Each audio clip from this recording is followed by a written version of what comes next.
cómo vivir bien la Navidad correctamente.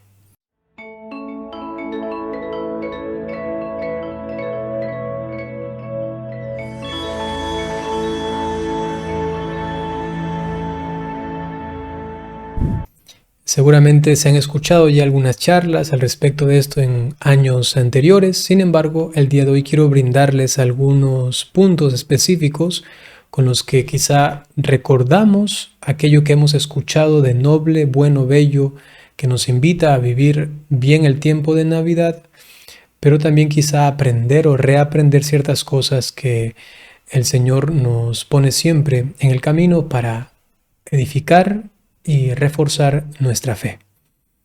La Navidad, ¿cómo vivirla? Primero habría que entender realmente qué es la Navidad.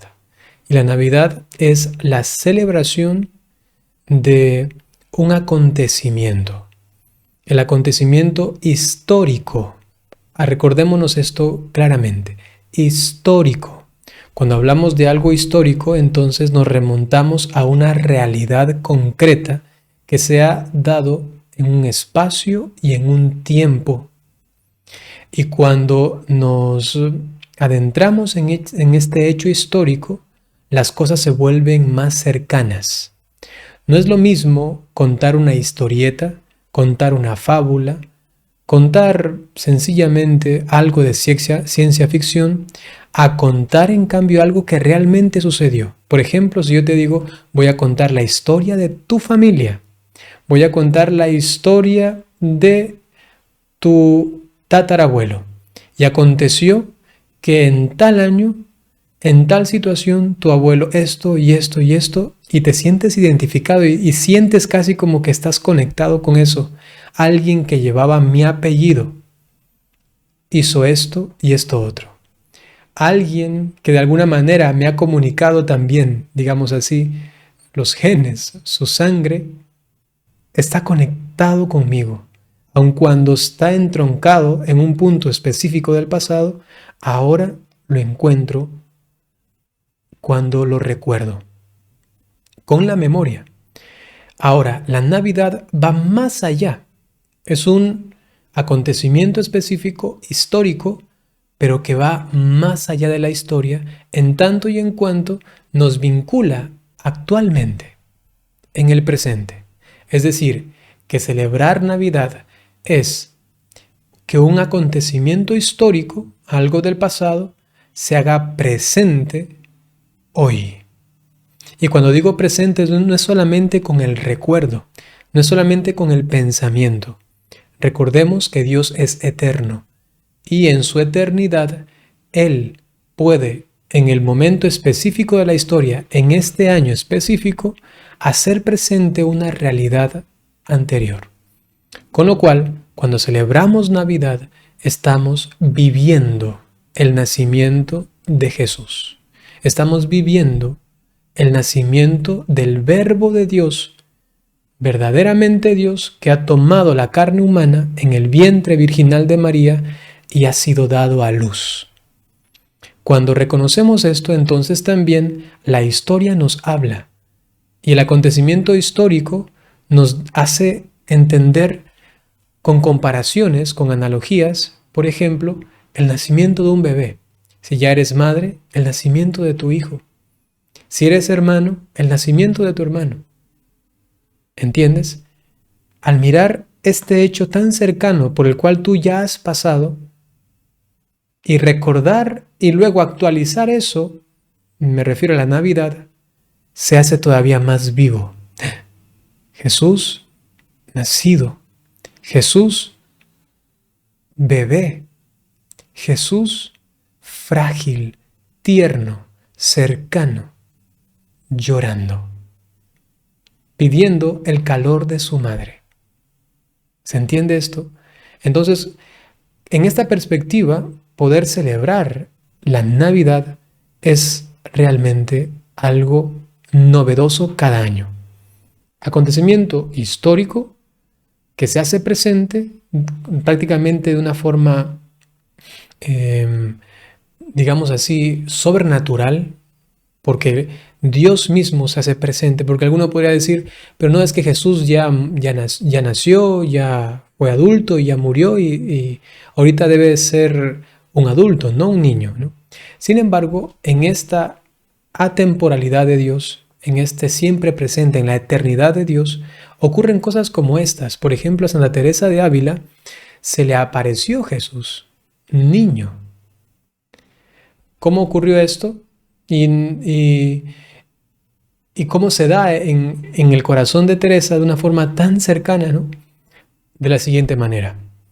Estaba en el convento, va caminando por alguno de los pasillos y se encuentra con un niño. Teresa se sorprende, ¿no? Y como que no sabía qué decirle, y el niño, pongámosle unos 6 años, ahí el niñito, ¿no?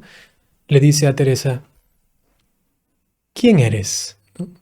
Y Teresa se queda así como sorprendida y un poco como extrañada, encontrando en este niño un misterio, algo raro, algo que le confundía, pero que ya le hacía como vislumbrar la divinidad presente. Entonces miró y respondiendo a la pregunta del niño, dice, yo soy Teresa de Jesús. Y Jesús, como un niño, con una sonrisa, cercano, tierno, le mira y le dice, yo soy Jesús de Teresa, ¿no? Y entonces Teresa de Jesús se llenó de tanto amor y de tanta ternura al ver al niño Jesús. Entonces en la eternidad de Dios, Él puede hacerse presente de esta manera, por supuesto que sí. Ha ocurrido en las vidas de los santos. En este caso, en la Navidad, también ocurre místicamente. Se presenta Jesucristo bebé. Y esto tenemos que hacerlo conscientemente en estos días que se aproximan, ¿no? Ahora nos encontramos todavía en estos días previos, pero ya para poder celebrarlo como se debe. Entonces, Navidad, que significa nacimiento. Un nacimiento de un hecho, partimos de un hecho histórico que trasciende la historia y se hace presente en la celebración litúrgica anual de la Natividad de nuestro Señor. Hasta aquí pienso que se entiende, ¿verdad? Vamos a ver. Ahora he dividido esta charla en 4 puntitos sencillos que nos van a ayudar. Por un lado, la fecha, para también ir descartando algunas cuestiones que a veces nos atosigan otras personas o que nos recriminan algunos hermanos, a veces no católicos, ¿no? Y que nos dicen, pero ¿por qué celebran el 25 de diciembre? ¿Acaso Jesucristo nació en este día? Y aquí y acá, ¿no? Y comienzan un poco a dañarnos la alegría de la Navidad, ¿no? O intentar por lo menos. Entonces, en cuanto a la fecha, 25 de diciembre, lo primero que hay que decir es que estamos celebrando un acontecimiento. No estamos celebrando una fecha, un número específico que coincide con un día en el calendario. No, estamos celebrando un acontecimiento, como lo hemos dicho anteriormente. Sin embargo, hay que mencionar que la fiesta de la Navidad, colocada en el día 25 de diciembre, tiene unas raíces muy antiguas, muy profundas. Y hay que decir, según la historia nos demuestra, que no es que fue un invento de un emperador, sino que ha nacido del propio sentir del cristianismo primitivo. Por la siguiente razón, tenemos el primer testimonio de un hombre que ya había determinado que la fecha del nacimiento de Jesucristo fue el 25 de diciembre. Lo hallamos en el año 221, inicio del tercer siglo. 221, este fue Sexto Juliano Africano, así se llamaba él, Sexto Juliano Africano. Y en el año 221 ya encontramos un dato histórico en el cual él nos comunica que el 25 de diciembre Jesucristo nació. Lo menciono porque hay quienes dicen que fue Constantino el que se inventó y puso el 25 de diciembre en vez de la fiesta pagana del Sol Invicto. Se podría llegar también a esta conclusión y si fuese así, de hecho, pues no habría ningún problema de fondo, ¿no? Sin embargo, vamos a defender que hay ya raíces más antiguas que Constantino que nos hablan de cristianos primitivos que se esforzaron por buscar la fecha del nacimiento de Jesús. Y pues antaño, en el tiempo de Jesús, en el tiempo de los judíos, había una especie de idea popular que refería a lo siguiente: los verdaderos profetas han muerto en el día de su concepción. Así se creía en ese tiempo. Es decir, si yo fui concebido, ojo, no nacido, sino concebido, por ejemplo, el 1 de enero, entonces yo debía morir el 1 de enero. Era una creencia popular judía, ¿no? El día de mi concepción, el día de mi muerte. Como el día de entrar al mundo, el día de salir. Entonces lo mismo se le aplicó a Jesucristo. Y ya que Jesucristo, calculando un poco, había muerto entre el 7 de abril, ¿no? Más o menos, y el 25 de marzo, 7 de abril o 4 de abril, algunos dicen, ¿no? Entonces, si sumamos 9 meses, porque coincidiría el día de su muerte, más o menos, se dice que murió el 4 de abril, entonces, colocándolo ya en el calendario presente nuestro, ¿no? Entonces su concepción debió ser, decían, ¿no? Según la creencia popular, ya que él era el gran profeta, entonces debió ser que él fue concebido más o menos entre el 25 de marzo, el 4 de abril, 7 de abril, ¿no? Si le sumamos 9 meses, entonces encontramos la fecha de su nacimiento. Y por ello en Occidente se ha tomado el 25 de marzo como la fecha de su encarnación, es decir, de su concepción, 25 de marzo. Y 25 de diciembre, 9 meses después de su nacimiento. Así, los primeros cristianos buscaron colocarle una fecha específica. De allí, pues tenemos ya luego testimonios ya de una aplicación litúrgica en el siglo IV, que se ha dado un mandato que se celebre luego ya el 25 de diciembre. Pero tiene raíces más antiguas, para entender que ha sido una búsqueda de los primeros cristianos, y ya entendiendo que celebraban el 25 de diciembre, a inicios del siglo III, la Navidad de Jesús, el nacimiento de Jesús, pues por allí hubo un emperador, eso va más allá a segunda parte del siglo III, eso estamos hablando del año 265, 270 más o menos, y hay un emperador cuyo nombre es Aureliano, y él determina que hay una fiesta pagana al sol invicto. Entonces dice, la vamos a colocar el 25 de diciembre. Y allí se nota que más bien este Aureliano quiere dañar la fiesta de esos primeros cristianos, ya que primero fue encontrar el 25 de diciembre como la fiesta del nacimiento de Jesús por los primeros cristianos. Ahora este emperador Aureliano, que no era cristiano, eso es antes de la cristianización del Imperio Romano, dice vamos a fastidiar a los cristianos y vamos a colocar entonces esta fiesta al sol invicto.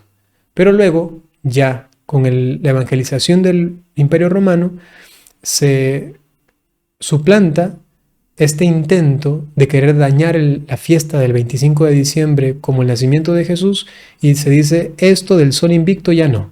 Y más bien ahora tenemos el sol naciente, el verdadero sol victorioso, que es Cristo nuestro Señor. Pero se da, repito, por raíces primarias cristianas. Es importante tener esto también como un dato interesante para defender también el día 25 de diciembre, en tanto y en cuanto ha sido una búsqueda de los primeros cristianos para determinar la fecha del nacimiento de Jesús. Y que luego pues se ha institucionalizado, se ha hecho litúrgico y nos ha llegado hasta el día de hoy como celebración. Y hay que decir que esto ha ocurrido en Occidente, porque luego en Oriente, en la iglesia ortodoxa prácticamente, también hay ortodoxos católicos, ¿no? Y hay otros ortodoxos que no son católicos, pero la iglesia de Oriente, la iglesia ortodoxa, ellos conservan celebrar el nacimiento de Jesús no el 25 de diciembre, sino el 6, 7 de enero, ¿no? ¿Por qué? Porque ya que había ese margen entre el 25 de marzo, 7 de abril de la concepción de Jesús, entonces ellos han decidido más bien colocarlo después, prácticamente 12 días después, ¿no? Y en Occidente, en nuestro rito, es el 25 de diciembre. Y más bien 12 días después, del 6 de enero, celebramos la Epifanía. Eso en cuanto a la fecha. El segundo punto, vamos a ver las costumbres, ya que también se ha convertido en una fecha más mercantil, más a nivel financiero, económico, en cuanto a gastos, porque entonces hay que comprar regalos y hay que aquí y acá. Vamos a intentar centrarnos para vivir bien el tiempo de Navidad. Hay dos costumbres que sí son católicas, ¿no? Que sí son cristianas y que a veces uno tiene la duda de que será o no será, ¿no? La primera es la del pesebre. Evidentemente, inclusive en el Vaticano se ha colocado cada año este pesebre gigante, ¿no? Normalmente. Entonces tenemos clara certeza, ¿no? Ciencia cierta de que el pesebre corresponde también a las raíces cristianas, que lo popularizó San Francisco de Asís, ¿no? San Francisco de Asís en el siglo XIII pues ha popularizado este nacimiento poniéndole además este buey y esta burrita, ¿no? Este burro. Y esto tiene un origen. Los primeros cristianos también hicieron un primer pesebre. Si vamos al siglo cuarto, quinto, se han encontrado en unas catacumbas lo siguiente: el primer pesebre, el más antiguo de todos. E interesante es mirar que en este pesebre está Jesús, José, María y también la burra y el buey. ¿De dónde nace esto? Si vamos al libro del profeta Isaías, capítulo 1, versículo 3, allí se nos dice que la burra y el buey conocen el pesebre de su amo. Y entonces los primeros cristianos, al leer el profeta Isaías y al conectar pesebre, burro, buey, nacimiento, porque Jesús nació en un pesebre, entendido así, entonces dijeron, esto coincide. Y tomaron un dato bíblico para luego expresar de una forma artística y también creativa cómo tuvo que haber sido esa escena, ese primer momento del nacimiento de Jesús. Y entonces de allá, del profeta Isaías capítulo 1, versículo 3, se remonta que en el pesebre se encuentra la burra y el buey. Y luego digo, ya se ha hecho esto artístico, encontramos este primer pesebre, que luego San Francisco de Asís retoma esto, digamos, este sentimiento, ese sentir, y también lo hizo popular desde su comunidad y luego la propagación hasta que se ha hecho prácticamente popular en todo el mundo, ¿no? Esto en cuanto al pesebre. Entonces es realmente algo bonito. Normalmente se recomienda poner el pesebre desde el 17 de diciembre, porque el 17 de diciembre comienza lo que se conoce en la liturgia como las ferias privilegiadas de Adviento. Ferias privilegiadas de Adviento, que van desde el 17 de diciembre hasta el 24 de diciembre, ya la noche buena, la noche del nacimiento de Jesús. ¿Por qué?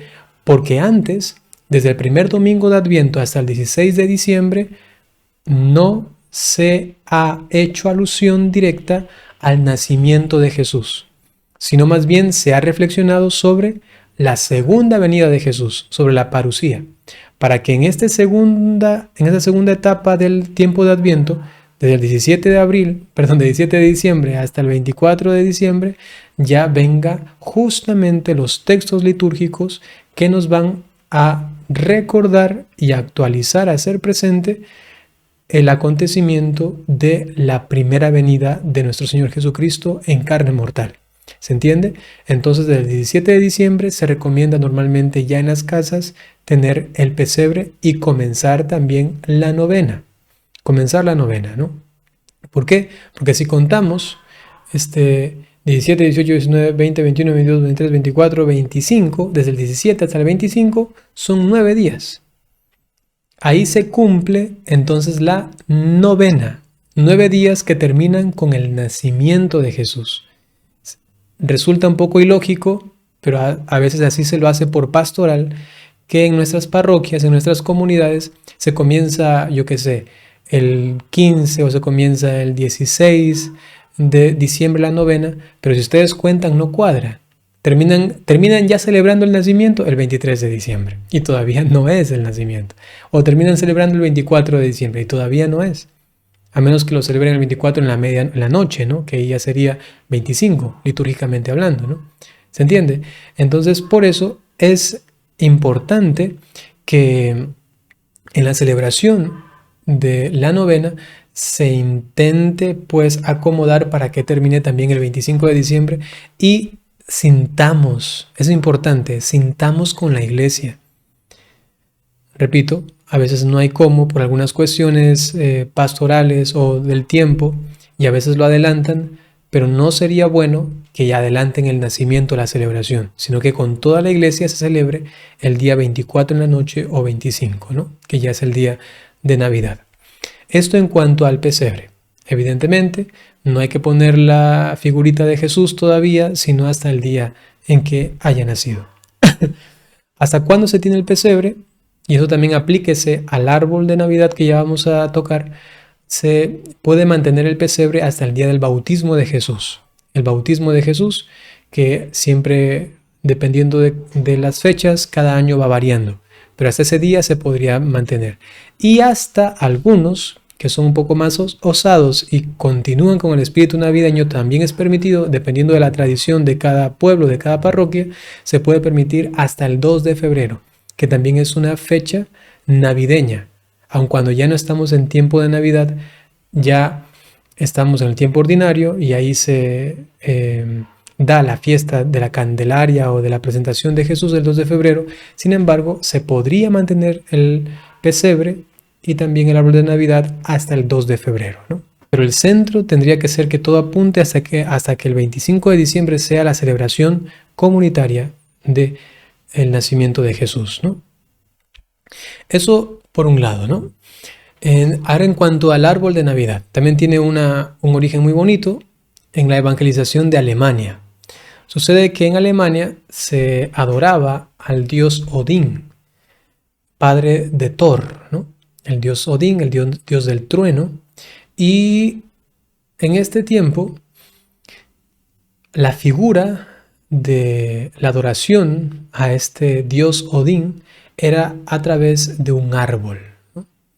Entonces, normalmente, el 25 de diciembre se reunían a celebrar con llamas, ¿no? Y ahí alrededor del árbol al dios Odín.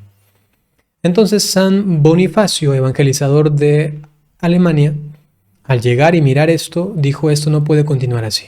Y entonces hizo algo que ha quedado en la leyenda al respecto de la evangelización histórica de San Bonifacio de Alemania, de que llega allí y con un hacha le da al árbol, ¿no? Algunos llegan a decir que con un hachazo lo tumba, ¿no? Hace que se caiga. Otros sencillamente dicen que lo hiere mortalmente al árbol y les dice a todos que este no es el Dios verdadero. Y más bien, ya al cortar el árbol, pone allí un pino que se mantiene durante todo el año verde, y entonces les explica que el verdadero Dios, ¿no? El verdadero Dios es Jesucristo nuestro Señor. Y no tienen que estar por ahí con fuegos y todo, sino que Él mismo es la luz del mundo. Y desde allí, ya de una forma más popular, más divulgativa inclusive, pues se colocó en este árbol algunos símbolos. Por ejemplo, como decía, el verde de la eternidad, porque está siempre verde, ¿no? Por otro lado, también su figura triangular o como flecha que va hacia el cielo, ¿no? Es decir, que todo nos habla hacia la divinidad. El árbol nos dirige, nos enseña a mirar hacia el cielo, en ese sentido, ¿no?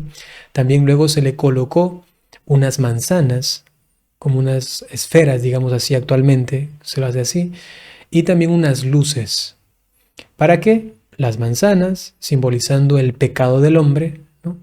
Pero que también luego estas se pueden convertir en virtudes, las virtudes cristianas.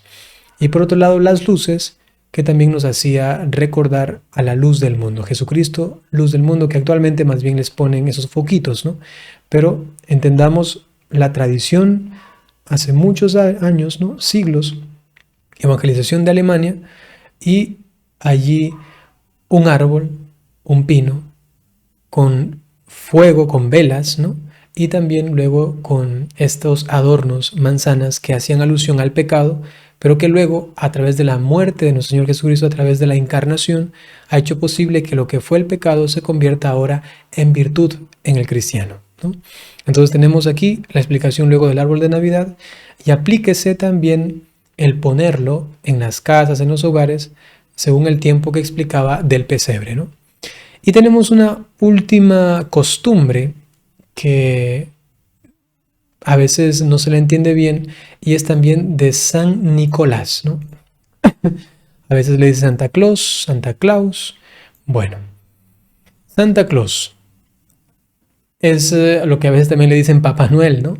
Que es más bien ya la figura comercial que se ha sacado de este personaje histórico santo, obispo, San Nicolás de Mira, o también San Nicolás de Bari, es la misma persona. Este San Nicolás, que fue un cardenal también,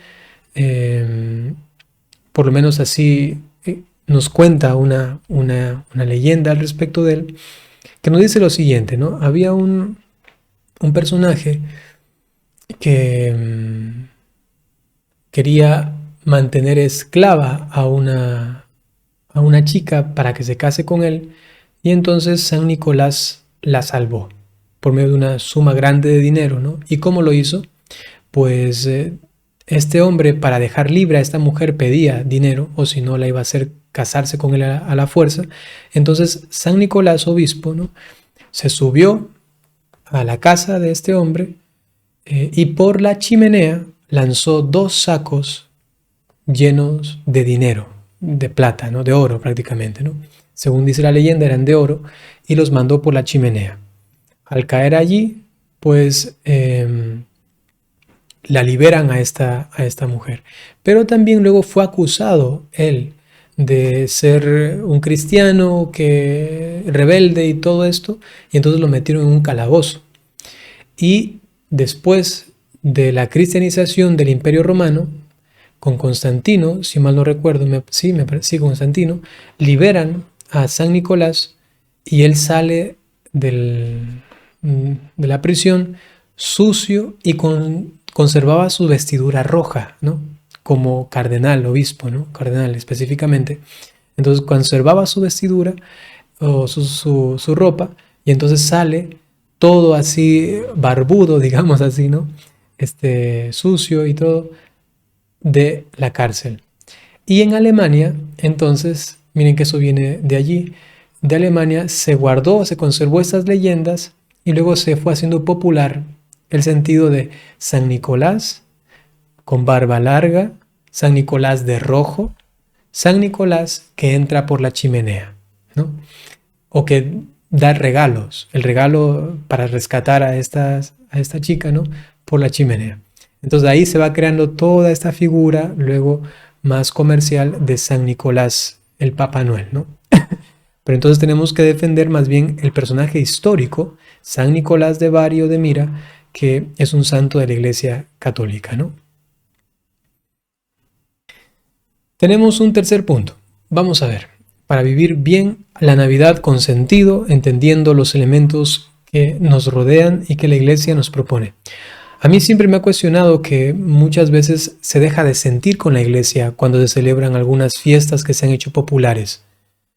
Yo qué sé, por ejemplo, se celebra el 1 de enero, que es el Día de la Madre de Dios, pero la gente más bien está como el año nuevo, ¿no? El año nuevo, inicio del año civil y todo esto, y dejan de sentir con la Iglesia y sienten más bien con el mundo. Así pasa también con la Navidad. A veces dejan de sentir con la Iglesia y sienten con el mundo. 27 de diciembre ya el mundo no celebra Navidad y como que también lo dejamos pasar. ¡Qué error tan lamentable! La Navidad se celebra el 25 de diciembre y es tan grande esta fiesta que tiene 4 misas distintas. Tiene la misa de vísperas, tienen la misa de medianoche, también llamada de gallo, tienen la misa de la mañana o también llamada misa de los pastores popularmente, y tiene la misa del día 25 de diciembre. 4 celebraciones para este día 25 de diciembre. ¿Te imaginas? Es que es una fiesta tan grande. Y luego, no solamente un día, sino que hay una octava. Son 8 días solemnes de celebración de la Navidad. Y no solamente una octava, sino que luego también hay un tiempo de Navidad que va hasta el bautismo de nuestro Señor Jesucristo.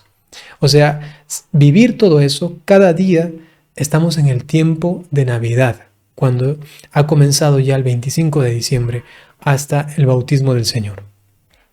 Para vivir esto tenemos que encontrarnos con elementos que nos motiven a ello. Por eso les quiero presentar las fiestas que vienen después de la Natividad. 25 de diciembre, la Natividad. Y luego, ¿qué celebramos? Celebramos a San Esteban, protomártir, y está dentro del tiempo de Navidad y dentro de la octava de Navidad. Celebramos a San Esteban.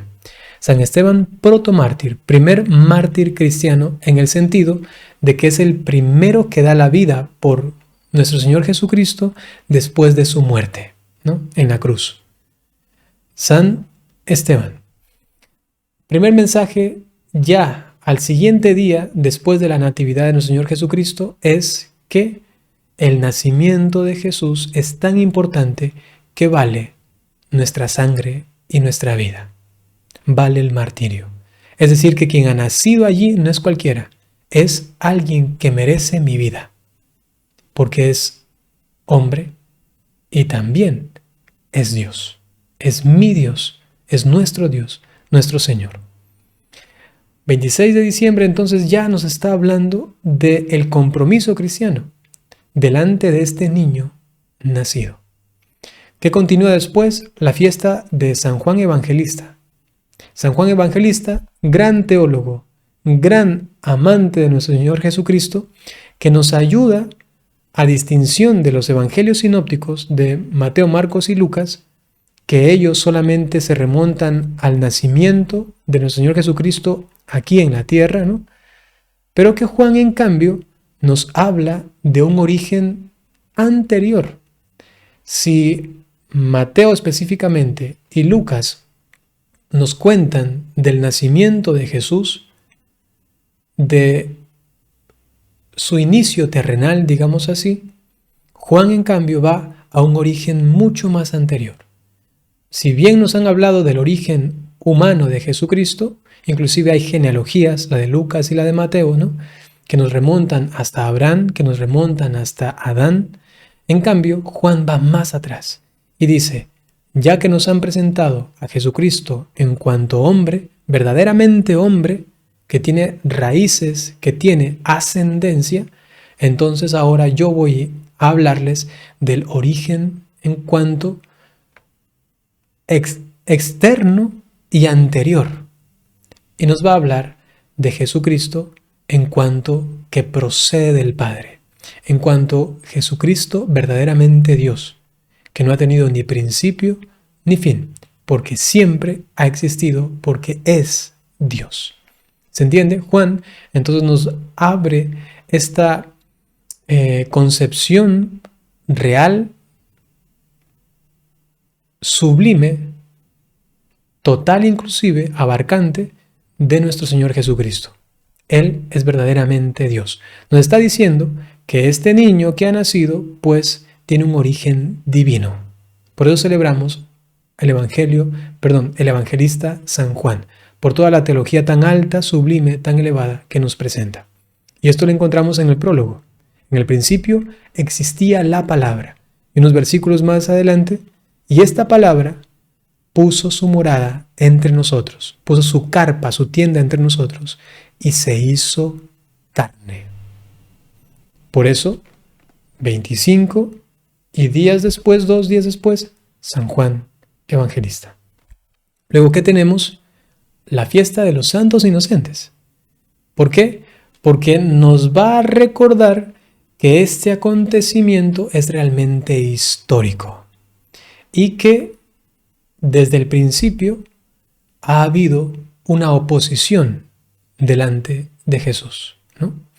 Evidentemente, eso hay que decirlo también, el acontecimiento histórico de los santos inocentes, de la muerte de aquellos niños, no fue inmediatamente después del nacimiento de Jesús, sino que tuvo que haber sido algún tiempo después. Inclusive algunos hablan de años, ¿no? Y según la historia, pues cuadraría así, ¿no? Entonces, Jesucristo es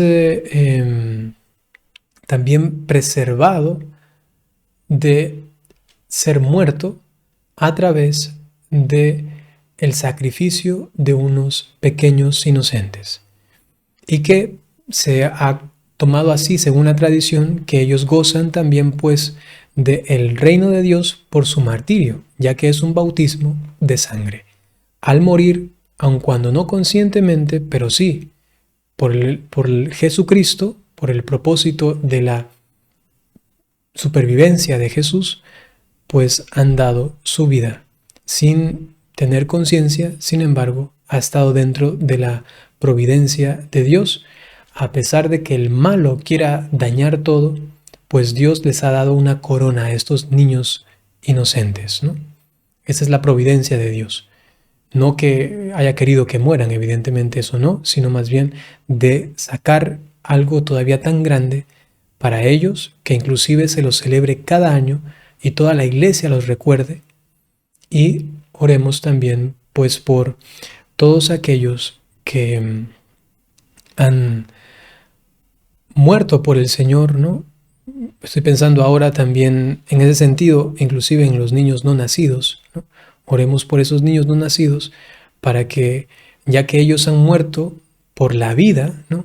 Es decir, que han habido quienes han ido en contra de la vida y ellos han sido los inocentes víctimas de esta situación, ¿no? Las inocentes víctimas, pues el Señor tome también ese sacrificio, aun cuando no consciente de ellos, pues ese sacrificio de estos bebés, para que también puedan gozar, lo encomendamos en la misericordia de Dios, pueda gozar también pues de la corona merecida, ¿no? Esto en cuanto a los santos inocentes, ¿no? Que también nos está hablando de principio pues de esta impresionante obra de Dios que va a estar siempre en un contexto de oposición. Y ahí también nos habla a nosotros como cristianos, ¿no? Que siempre tendremos trabas y es algo que nos identifica y nos caracteriza, o si no, no tendría sentido ser totalmente aceptos por el mundo, ¿no? Siempre incomodamos, ¿no? Tenemos Navidad, San Esteban, San Juan el Bautista, Santos Inocentes. ¿Qué viene después? Después, dependiendo el día, porque esa es una fiesta que se mueve, ¿no? En cuanto a la fecha me refiero, más que el día, perdón. El día es el domingo normalmente, pero la fecha se mueve. Estamos hablando de la Sagrada Familia. Viene la Sagrada Familia.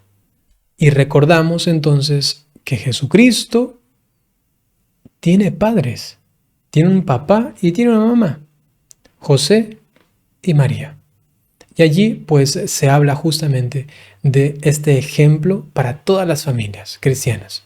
Es importante entonces reconocer también el papel primordial de José como custodio de esa Sagrada Familia, como padre realmente virginal de nuestro Señor Jesucristo, dando así ese apelativo, por ejemplo, San Agustín, hablando de José como verdadero papá de Jesucristo, pero un padre virginal, porque no ha participado carnalmente, humanamente, según se concibe a los bebés ordinariamente, naturalmente, ¿no? En la concepción de Jesucristo, ¿no? Sino que más bien por su presencia, por estar casado con María, por tener un matrimonio, pues Dios les ha regalado un hijo. Y este hijo, pues viene de Dios. José no participa materialmente, físicamente en esto. María da de sí a esta concepción con su fiat y con su carne, su sangre, ¿no? Y luego entonces José es verdaderamente papá de Jesús, pero un papá virginal, de una forma realmente sobrenatural. Se habla de la paternidad, de la maternidad, de la filiación, algo importantísimo para construir verdaderos hogares y una verdadera sociedad en el mundo presente. Y así la Navidad se prolonga para que llegue a nuestra familia, o sea, no solamente para mí personalmente, sino para mi familia. Todos nosotros renovar el sentimiento, el sentir, la impronta, la característica, la personalidad inclusive de el ser familia, ¿no? ¿Qué continúa después? Por ejemplo, algo de lo cual casi no se habla, ¿no? La celebración de San Silvestre. Esto es el 31 de diciembre, el último día del año. A veces nos quedamos solamente con el día 31 de diciembre y entonces fin de año. Y entonces la fiesta, la comida, algunos hasta supersticiosos por ahí que con uvas o que comiendo tal cosa o vistiéndose con tal color de ropa o con las maletas de aquí para acá. Entonces todas esas supersticiones que son pecados y muchas veces gravísimos, mortales, ¿no? En tanto y en cuanto la persona reconozca que eso está en contra de Dios totalmente, ¿no? Pero que se deje fascinar por esto como mágico, esto como brujería, ¿no? Entonces eso puede ser un pecado mortal clarísimamente. Entonces, sin desviarnos de esto, más bien a ver qué nos dice la iglesia, cómo podemos continuar celebrando la Navidad sintiendo con la iglesia. San Silvestre nos propone la iglesia. ¿Qué se celebra en este día San Silvestre? San Silvestre fue papa y me parece que es San Silvestre II, ¿no? Este hombre hizo algo maravilloso. Por un lado, San Silvestre declaró como papa lo siguiente: cualquier cristiano que llegue a decir que Jesucristo no es Dios, cualquier cristiano que llegue a decir que Jesucristo no es Dios, queda excomulgado. Nos viene de San Silvestre. ¿Y por qué ha colocado la iglesia? La iglesia ha colocado el 31 de diciembre la fiesta de San Silvestre, la memoria de San Silvestre, en el tiempo de Navidad, para que recordemos que si amamos a Jesucristo, si creemos en Él, tenemos que creer que es Dios. Alguno podrá decir, pero claro, todos creemos que es Dios. Pero la historia nos dice que esto no fue tan fácil. Que hubo quienes estuvieron en contra de esto y decían, no es Dios. Quizá es alguien similar a Dios. Quizá es un demiurgo. Quizá es como una criatura de Dios que está por encima de los seres humanos. O quizá es solamente un hombre. Y así iban blasfemando o iban creando herejías, mejor dicho, al respecto de la persona de Jesucristo. Pero para que esto se quede consolidado, pues ha tenido que correr hasta sangre, persecución, marginación, difamación y luego lucha por la verdad. Para determinar Jesucristo es verdaderamente hombre y verdaderamente Dios. Y San Silvestre viene y dice, aquel que diga que Jesucristo no es Dios, queda excomulgado de la Iglesia Católica. Por otro lado, es interesante, San Silvestre bautizó a Constantino. San Silvestre bautizó a Constantino. Y hay que recordar también, pues, que Constantino era un converso. Y si converso, pues también venía de una no creencia en Jesucristo. Y hay que decir también que Constantino era afín a una herejía, al arrianismo, que creían que Jesucristo era alguien símil, alguien parecido a Dios, pero no Dios. Pero al final, gracias a Dios, Constantino repudia esta herejía y se convierte. Y dice, no soy arriano, yo soy realmente cristiano, ¿no? Y eso es muy loable, ¿no? En ese sentido. Y también le merecemos una gratitud al Papa San Silvestre, que celebramos el 31 de diciembre, porque nos recuerda que llegar a ser cristiano no es tan fácil. A veces tenemos muchas trabas y a veces nos confundimos. Como a veces les pasa a algunos hermanitos también. Por ejemplo, ni siquiera creo que debería mencionarlo, pero ustedes ya lo piensan, ¿no? Que son hermanos protestantes o a veces también inclusive algunos testigos de Jehová, ¿no? Que creen cosas erróneas acerca de la persona de Jesús y andan confundidos porque no tienen claridad al respecto de de la doctrina de la Iglesia que ya ha zanjado ciertas cosas heréticas que no procedían al respecto de Jesús, ¿no? Entonces, recordar todo eso también con el Papa San Silvestre, 31 de diciembre, celebrar cada día de Navidad. Luego el 31 que viene, el 1 de enero, y celebramos a la Madre de Dios. Y así completamos la octava de Pascua, de Navidad, ¿no? Completamos la octava de Navidad celebrando este gran misterio de la maternidad divina. Si este niño, que nació históricamente, es Dios, han muerto por Él, se han sacrificado por Él, nos han explicado con San Juan quién es Él, tenemos que reconocer que si Jesucristo es Dios y María es la madre de Jesucristo, entonces María es madre de Dios. Y se ha puesto en el calendario actual, después del Concilio Vaticano II, el 1 de enero a la madre de Dios. Y también coincide esto con la circuncisión de Jesús, porque al octavo día, a los 7 días completos, me refiero al octavo día, dicho así, en el tiempo judío los niños eran pues circuncidados y Jesucristo derrama sus primeras gotitas de sangre, que con ellas ya hubiese bastado para redimirnos, pero quería darse totalmente a nosotros cuando adulto, cuando mayor, ¿no? Entonces tenemos ya 1 de enero, maternidad divina y también la circuncisión de Jesucristo. 1 de enero. ¿Qué pasa el 2 de enero? También a veces lo perdemos de vista. 2 de enero, el 2 de enero celebramos a San Basilio Magno y a San Gregorio Nacianceno. Y adivinen qué. Estos dos, San Basilio y San Gregorio, fueron los que lucharon de una manera muy convincente, fuerte, con persecuciones, con difamaciones, con todo esto, ¿no? Para desterrar la herejía del arrianismo. ¿Y qué decía el arrianismo? Justamente que Jesucristo no era Dios. Entonces, otra vez la Iglesia insiste en esto. Colocamos a dos grandes hombres, San Basilio y San Gregorio, para que recordemos que tuvo que haber una lucha para determinar doctrinalmente, para que tú y yo ahora facilito digamos que Jesucristo es Dios. Pero en ese tiempo costó muchísimo y hubo disputas al respecto de esto hasta que se dieron concilios y se determina que Jesucristo tiene dos naturalezas, una humana y una divina, en su única persona. Para llegar a esto, repito, hubo muchas luchas y por eso agradecemos a San Gregorio y a San Basilio. Luego de esto avanzamos unos días y llegamos a la Epifanía, que típicamente le llamamos la adoración de los Reyes Magos o la fiesta de los magos, ¿no? Ahora, habría que enfatizar en lo siguiente, porque lo primero está claro.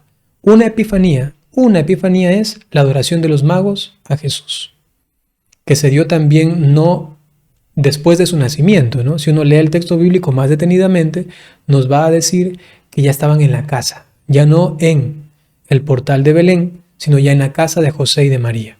Entonces tuvo que ocurrir unos días después, quizá una semana o más. Entonces llegan los magos a adorar al niño, ¿sí? Pero esa es una epifanía, son 3 epifanías.